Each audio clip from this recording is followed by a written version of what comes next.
зовут Иван Кузьминов. Я сыроед со стажем 5 лет. В июне 2017 года у меня юбилей. 5 лет моего сыроедения. За эти 5 лет я специально ни разу не размещал и не записывал ни одного видео, потому что я хотел максимально удостовериться в пользе сыроедения, а может быть каких-то побочных эффектов. Специально не делал поспешных выводов, и в самом начале своего пути, в 2012 году, я дал себе слово, что я запишу свое первое видео только через 5 лет. Вот 9 июня 2017 года исполнилось 5 лет моего сыроедного существования, и очень много людей каждый день мне пишут ВКонтакте, на почту спрашивают меня какие-то интересные вопросы, о которых я хотел бы сегодня поговорить и одним разом все рассказать вам, чтобы вам эта информация была полезна. Например, такие вопросы меня спрашивают: как перешел, резко, не резко, постепенно, какую литературу изучал, как питаешься, какой рацион дня, как сыроедение повлияло на жизнь, что изменилось в жизни. В общем, много таких вопросов. Каждый день, конечно, сложно всем рассказывать, поэтому сегодня хочу, чтобы вы меня послушали. Итак, первый вопрос. Как я перешел на сыроедение? На самом деле, до того, как перейти на сыроедение, на этот вид питания, я, наверное, 2 или 3 месяца просто изучал литературу. Откуда-то, не возьмись, на меня стала сыпаться разная информация по вегетарианству, сыроедению. Конечно, как простой обыватель, как простой человек, который питался шашлыками, ел все подряд, да, который иногда я выпивал и покуривал. Для меня это все было что-то новое, интересное и какое-то заоблачное. Я не представлял, как можно перейти на сыроедение, на такой стиль питания. Вот. Но, прочитав литературу, я, насколько вспоминаю, первая книга, которую я прочитал, была книга, может быть, вы знаете, такой автор Изюм. Вот, он очень интересно рассказывал про свой стиль жизни, про свои какие-то достижения в спорте и вообще в очищении организма. Мне это понравилось. Потом второй впечатляющий фактор, который на меня повлиял, я встретил своего друга, с которым раньше учился в Академии Гнесиных. Он, ну, как мне казалось, на тот момент, когда мы учились, отличался не очень хорошим здоровьем. У него было зрение, по-моему, -4.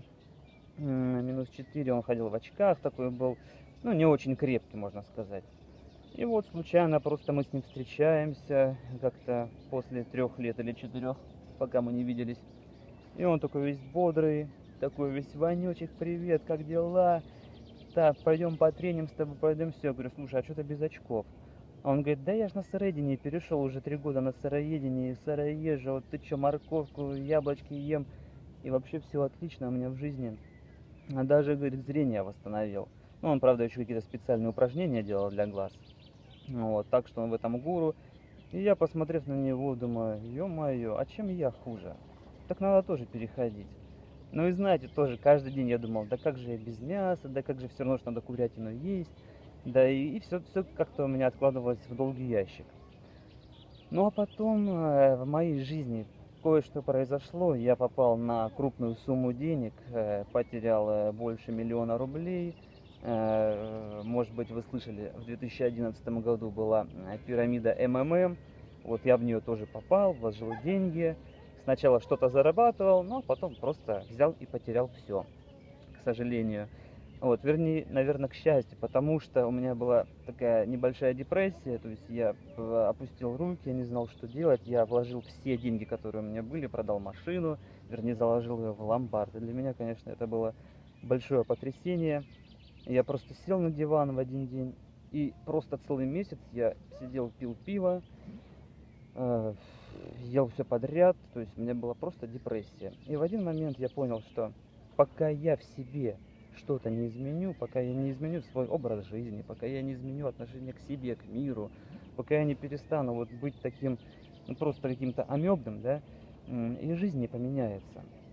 Но вы знаете, мы встретились с другом, с одним товарищем, с которым тоже давно не виделись, сели, и мы с ним просто целые сутки пили водку. Я как бы сейчас буду все рассказывать, не скрывая, все как было, да, я не хочу там что-то скрывать или придумывать. Просто мы с ним выпили по 2 литра водки, наверное, выкурили там по пачке сигарет, всю ночь пропили, разошлись, в итоге я проснулся с утра, но проснулся, вы знаете, бодрячком, проснулся в каком-то новом измерении, в новом состоянии или в новом осознании. И вот я когда проснулся, я сразу понял, так, вот с сегодняшнего дня я не буду ни пить, ни курить. Я буду питаться только овощами, фруктами и пить воду. Все, я пошел сразу в ближайший Дикси, закупил овощей, бананы, апельсины, яблоки, помидоры, все простенькое, да.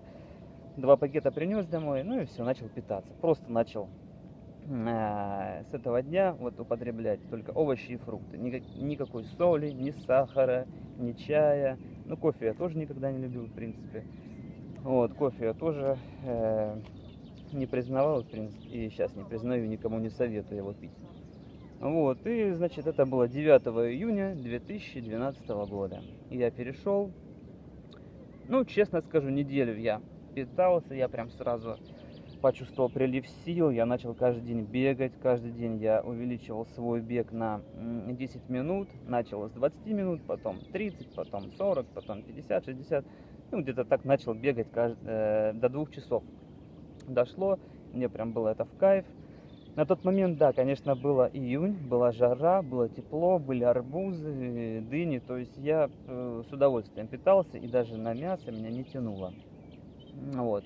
И, как вы знаете, да, сразу с переходом на такое питание, сразу прям прилив жизненных сил, энергии, мысли появляются, и я себя стал чувствовать просто замечательно.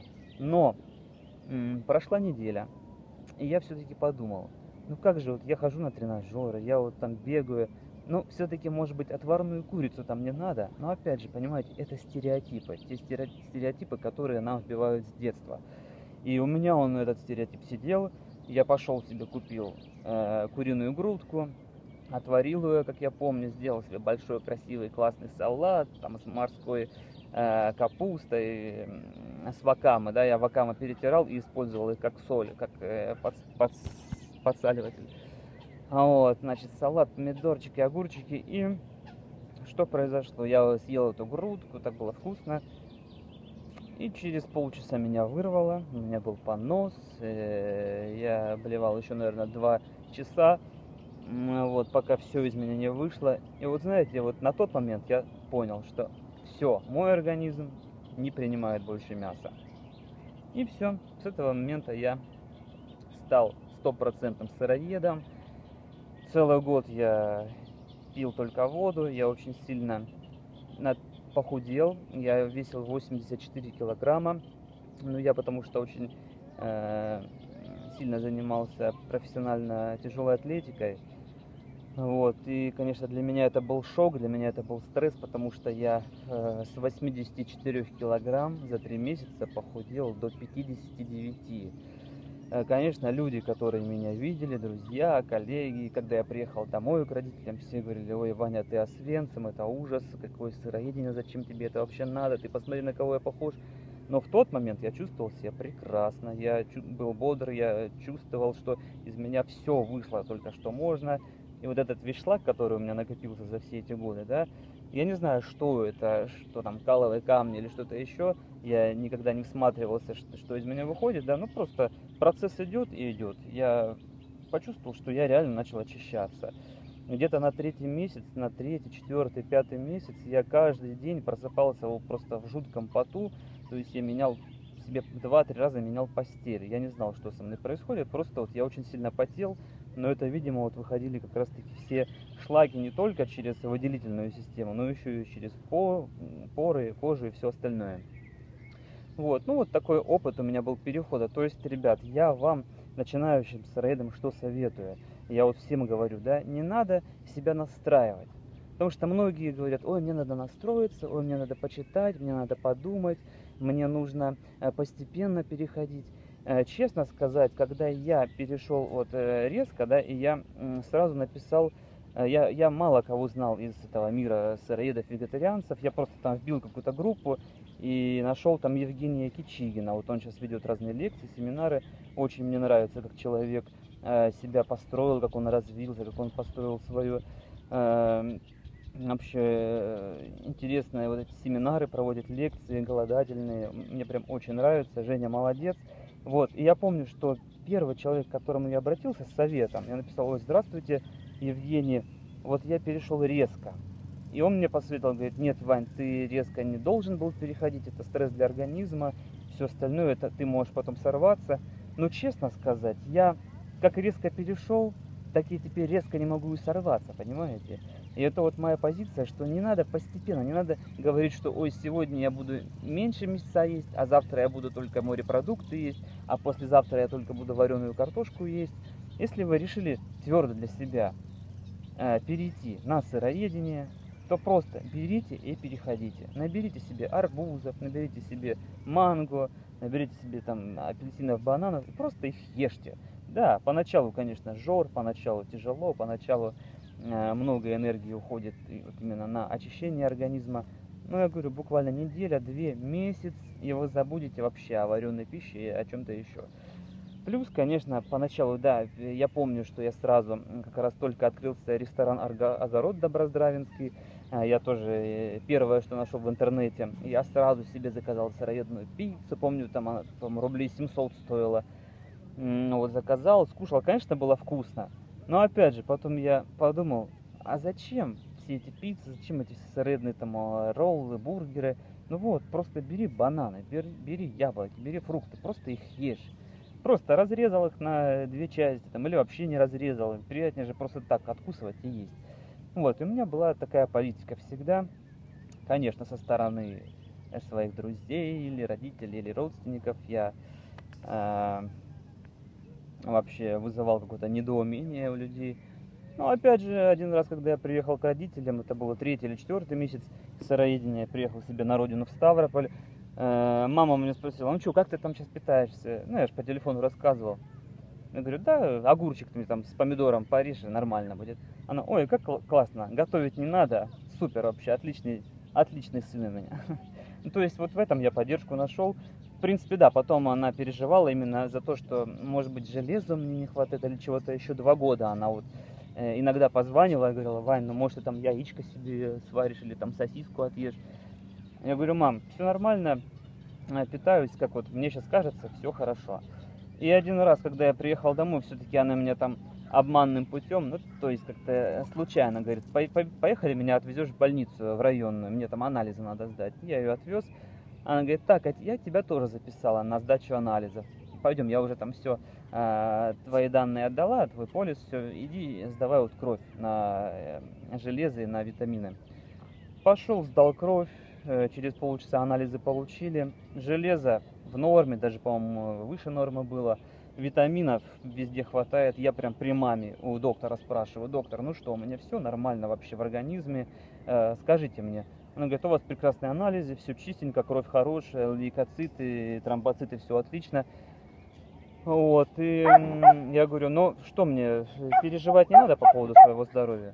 Она говорит: все отлично, все хорошо. И знаете, с этого момента и мама успокоилась, и родители мои, и я успокоился, что все хорошо и переживать не надо. Вот, то есть, еще раз, мое пожелание, ребята, переходите не постепенно, а быстро, переходите одним днем. Конечно, сначала подготовьтесь. Подготовьтесь как? Почитайте литературу, посмотрите видео, посмотрите ролики. Сейчас этого полно. В 2012 году все вот эти сыроедные группы, они только-только появлялись. Я еще не знал, как это все искать. У меня никого не было, кроме вот моего друга Жени Безверхова, который мне подсказал это все. Ну, именно, да, подсказал своим опытом, своим каким-то интересными рассуждениями по поводу сыроедения, что это и к чему оно приводит. И все, после этого, когда вот вы полностью готовы уже, просто берите и переходите. Не надо себя жалеть, понимаете? А вы себя, некоторые люди, жалеете. Вот вы мне пишете: Вань, ну вот я вот не могу, я все равно думаю, что мне не хватит белка или витамина В там в организме. Да, ребят, не парьтесь. Вот все, кто меня спрашивает: а откуда ты берешь белок? Я говорю, да мне пофиг, я не знаю, откуда он у меня берется, как, что. Я просто ем бананы, яблоки, апельсины, это у меня, кстати, основная еда. И, в принципе, сезонные, да, то есть зимой я люблю хурму, летом сейчас арбузы, дыни, зимой еще гранаты, в переходный период сейчас вот, май, там конец, это уже ягоды идут, осень, еще какие-то вещи. То есть только вот все, что у нас есть, в принципе, в магазинах, вот в обычном Диксе все, что есть, вот все это можете употреблять. Вот, конечно, я не привожу в пример Дикси, да, это я просто говорю, что это вот в каждом дворе есть. Так, конечно, лучше на рынках где-то закупаться или на оптовых базах на овощных. Это, конечно, лучше, дешевле, проще и все остальное. Об этом я тоже позже расскажу. Вот, так что, наверное, вот, знаете, первое видео я и хотел посвятить именно переходу. Еще раз всем говорю, не будьте тряпками, да, не будьте вот этими людьми, которые, понимаете, вот если вы сейчас не перейдете резко, вы потом сорветесь. Это вам точно говорю. У меня очень много, я знаю очень много сыроедов, меня много кто знает. Я знаю очень много бывших сыроедов или псевдо-сыроедов, как я их называю, которые, знаете, всегда кичились, то, что я сыроед, я вообще там в чистом виде, да фу, ты там ешь рыбу или там на другого человека там, фу, ты ешь там шаурму. Не надо кичиться еще этим, понимаете, будьте скромнее. Никогда не думайте, что вы лучше, потому что завтра вы можете сорваться, завтра вы можете уже быть не сыроедом, и о вас будет не очень плохое мнение. Просто вот хочу один пример привести, который мне очень сильно в голову запал. Одна у меня была знакомая, ну, коллега по работе, она у нас работала, и она была истинная сыроедка. Прекрасно девочка выглядела, классно, фигура и все остальное, красивая, да, без вредных привычек, питалась только овощами в сыром виде, все, даже салата не делала. И она мне постоянно говорила, когда, например, кто-то там вот на улице, мы очень много на выставках принимали участие со своей фирмой, которая конфеты производит, да, и какао-продукцию. Очень много принимали участие в выставках. Ну и, конечно, вы знаете, кто-то там бургер ест, кто-то ест там шаурму откуда-то несет, мимо проходит, там запах Макдональдса откуда-то идет. И вот она постоянно, фу, опять этим мясом пахнет, фу, опять там чебурек кто-то ест. Я говорю, да ладно, успокойся, тебе какая разница, ну пахнет и пахнет, тебе-то от этого не плохо, не хорошо, да, ты, ну, банан свой ешь ты и не парься. Вот, и один раз она мне говорит, ой, так пахнет шашлыком, вот я, знаешь, я чувствую, что тело мне подсказывает, что мне нужно вот сегодня сходить или шашлык поесть, или в Макдональдс. Я говорю, слушай, ну если тело подсказывает, ну сходи, наверное, что ты себя мучаешься, а то она прям вот слюной сходила, да. Ну, на следующий день мы встречаемся, я говорю, ну, я был уверен почему-то, что она не пойдет, потому что все-таки она была очень истинной сыроедкой и всех прям обливала грязью, кто был не сыроед или не традиционно питался. Вот, и она приходит на следующий день и говорит, Вань, ты знаешь, я сегодня, вернее, вчера сходила в Макдональдс, съела сначала бургер, потом крылышки наггетсы там какими-то соусами сырными с барбекю. И ты знаешь, как я себя прекрасно почувствовала. И ты знаешь, честно сказать, вот я поняла, что сыроедение это не мое. Ты знаешь, я поняла, что сыроедение как, ну это все фигня. Ты знаешь, зачем себе в жизни в чем-то отказывать или что-то еще. Я говорю, слушай, ну ты же только вчера поливала людей грязью, кто не разделял твою позицию. Ну, и что ты теперь думаешь? Я решила, что все, я буду питаться как мне надо. Все-таки вот я считаю, что надо питаться как тебе хочется. Я говорю, ну понятно, в принципе. И да, она сорвалась, она стала питаться, ходить в Макдональдс, стала питаться еще. Честно сказать, она, ну ты, наверное, знаешь, да, что я тебе говорю, выглядишь ты сейчас не очень хорошо. Извини, конечно, я говорю всегда правду. Тогда ты выглядела классно. Тогда ты реально была красивая, симпатичная, добрая, можно даже так сказать. Сейчас какая-то агрессивная. Ну и жалко, что мы сейчас меньше общаемся. Может быть, когда-то ты опять перейдешь на какой-то такой хороший вид питания, да, уже не буду говорить сыроедение. Вот, посмотрим.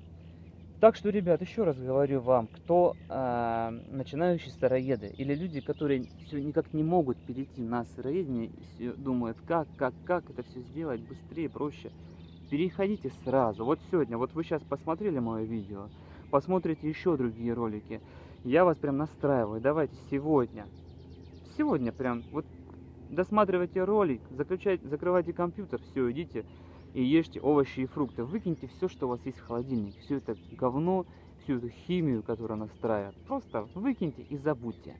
После этого вы обретете сразу прилив сил, энергии и вообще будете себя чувствовать на вот так отлично. Это я вам говорю, у меня сегодня юбилей 5 лет моего сыроедения. Я себя чувствую прекрасно, отлично, вот, загораю на солнышке. Так что, ребята, всех благ, всем удачи, подписывайтесь на мое видео, смотрите мои ролики, я каждую неделю буду что-нибудь интересное для вас по возможности выкладывать, на все ваши вопросы буду отвечать, буду стараться делать такие небольшие ролики, чтобы они никого не напрягали, сам не люблю длинные ролики смотреть. Так что, ребят, все, пока что это то, что я хотел сказать на сегодня. Переходите прямо сегодня, будьте молодцами, будьте сильными, не поддавайтесь ни на какие уговоры, угрозы или еще на что-то со стороны своих родственников, друзей. Понимаете, все хотят вас опустить вниз.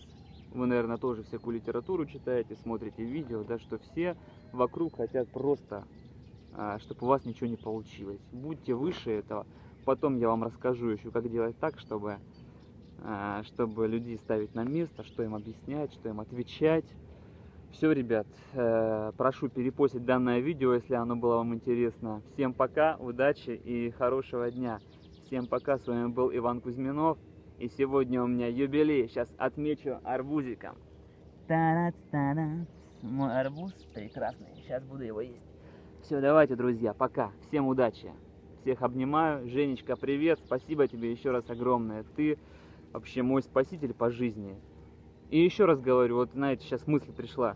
Если бы я не потерял тогда все деньги, если бы я, знаете, был в таком не был в безысходном состоянии, я бы сейчас бы, наверное, и был как вот эта амеба, которая работает в офисах, которая не знает, что же будет завтра, а как же жить от зарплаты до зарплаты. Сейчас я живу просто в удовольствии, живу для себя, я не кичусь какими-то там дорогими шмотками или чем-то еще, но у меня все есть, я доволен, я прекрасен с собой, прекрасен, люблю этот мир, люблю вас, дорогие друзья, люблю всех моих подписчиков, всех моих друзей ВКонтакте и на Ютубе и в жизни. Всех вас люблю, ценю, обнимаю, все, с кем я шел по жизни, кто встретился в моей жизни, и вы сыграли ключевую роль. Спасибо вам огромное. Спасибо всем и еще раз спасибо. Всем пока, переходите прямо сегодня. Будьте молодцами. Пока.